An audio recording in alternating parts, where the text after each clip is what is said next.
BRS chargesheet ని representation గా భావిస్తామని మంత్రి పొన్నం ప్రభాకర్ అన్నారు. ప్రభుత్వం ఏర్పడిన మొదటి నెల నుంచే విమర్శిస్తున్నారని మండిపడ్డారు.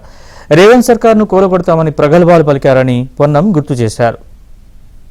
ప్రతిపక్షం ఒకటా రెండా బీజేపీ టీఆర్ఎస్ వేరు కాదు కాబట్టి వాళ్ళు ప్రజెంట్ చేసినటువంటి ఛార్జ్ షీట్లను ఆ పార్టీలు మాకు ఇస్తున్న రిప్రజెంటేషన్గా భావించి వాటిని కూడా పరిశీలిస్తాం.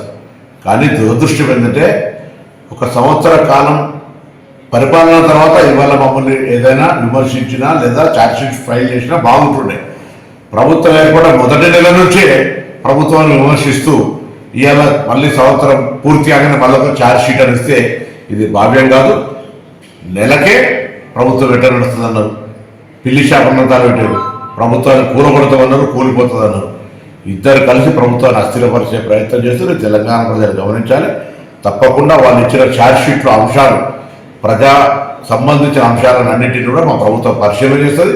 అది ఛార్జ్షీట్ కాదు, రిప్రజెంటేషన్ అనుకుని దాన్ని ప్రతిపక్ష పార్టీగా ఇచ్చిన దాన్ని మేము తప్పకుండా పరిశీలన చేసి సరి అయినటువంటి నిర్ణయాలు తీసుకోవడం జరుగుతుంది.